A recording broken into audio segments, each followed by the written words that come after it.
It's peer-to-peer, people can exchange it, and it's digital. And doing this well with the right trade-offs is actually surprisingly difficult because you have to think about what's the right level of centralization versus the right level of decentralization.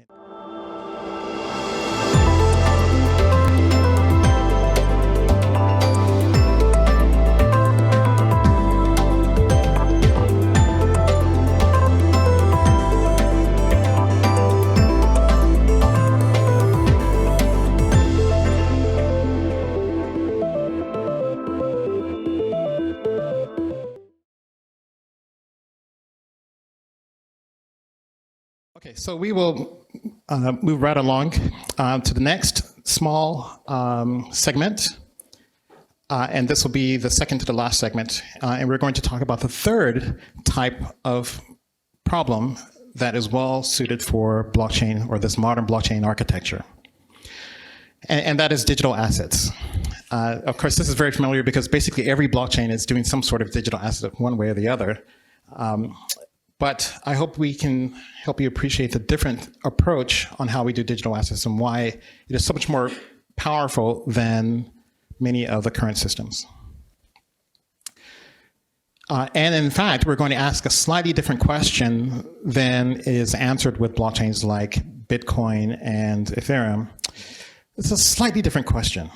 The question is, how can we create a centrally issued digital asset that is peer-to-peer, all the same, peer-to-peer tradable or exchangeable? A very subtle difference between what Bitcoin and Ethereum do, because those are not centrally issued, they're mined by the miners and so forth. So obviously, we're targeting a different use case and a different audience for this question. What we're targeting are,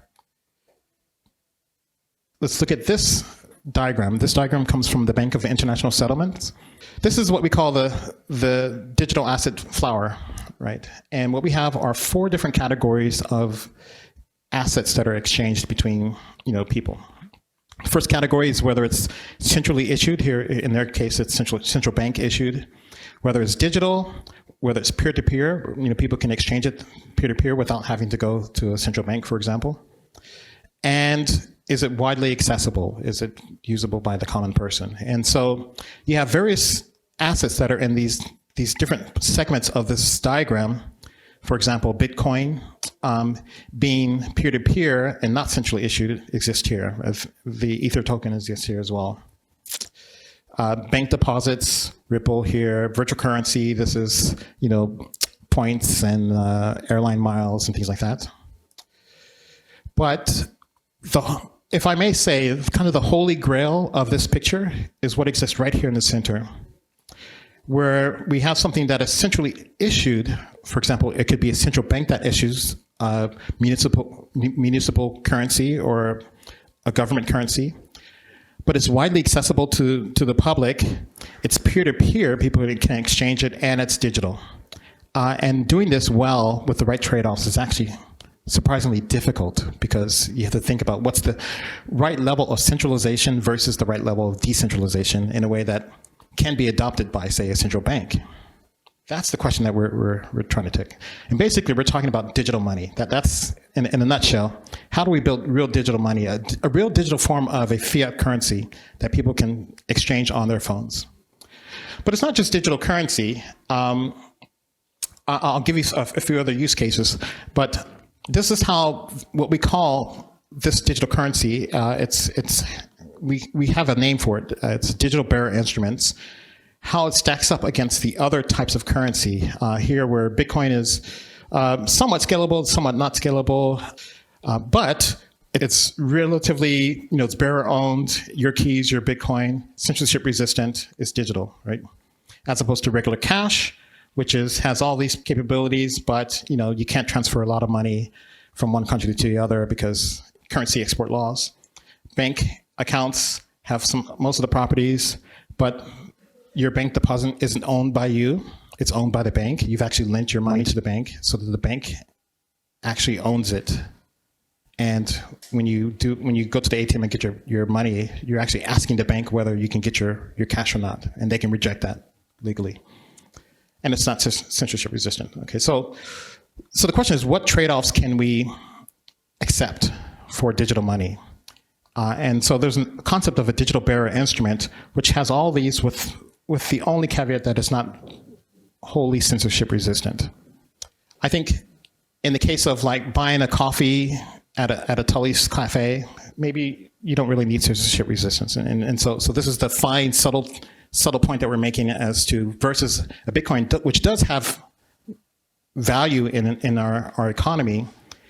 But for the other things, such as, just buying a lunch and you want it to be digital cash, I'll give you a few other use cases here. So, the central bank issued digital currency, petrol currency. If you think about value, digital assets that are exchanged between small, medium-sized enterprises, between industries, an oil producer versus an oil consumer, someone that processes the oil, there could be digital assets which are issued by some central authority. I mean, it doesn't have to be a global central authority. It can be simply for that industry.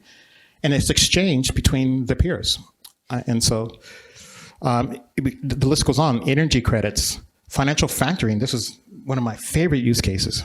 If I'm a small, medium-sized company and I've done some service for another company and I've issued an invoice, I may not be paid for that invoice for the next 60 or 30, 90 days, but I need cash right now. So, this can be played into a digital asset sort of scenario if it's a closed system.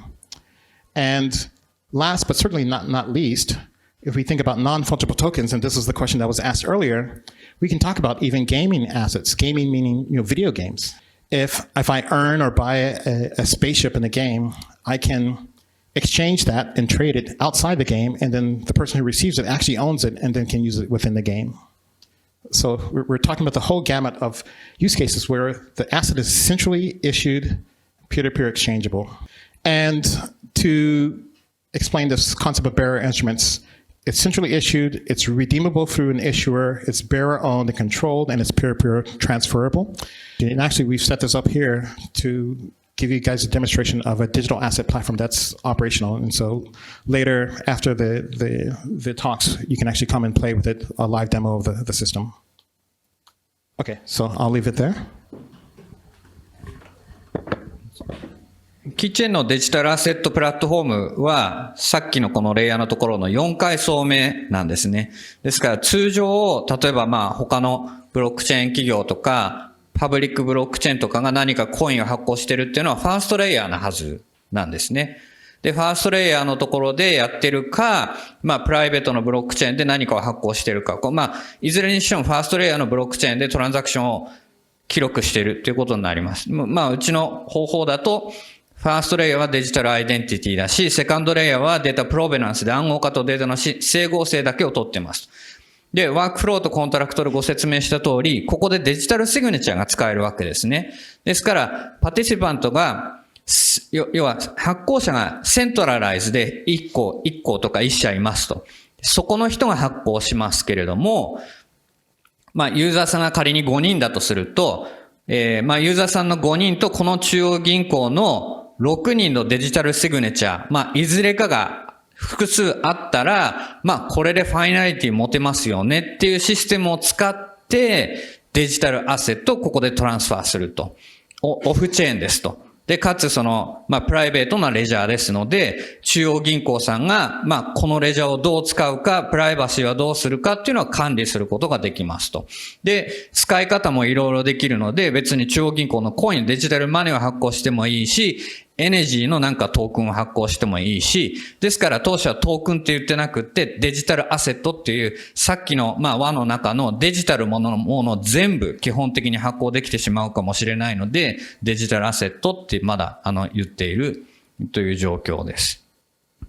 ですので、今までの通常言われているコイン、それからイサリアムのセカンドレイヤーのトークン ERC ウンタラと違うレイヤーの4階層目のセントラライズに発行できるデジタルアセットのレイヤーの今ご紹介でした。で、後でデモンストレーションをご紹介しますし、ここに今あるのがちょうど実はデモ機で後でご覧いただければ、一つは中央銀行があって、イシュアーがあって、これはエネジーで発行できるんですけど、中央銀行がエネジトークンをですね、コンスーマーさんに渡して、それをマーチャント店舗で使うっていうデモをここでやっています。で、後でご自由にタッチしていただいても結構です。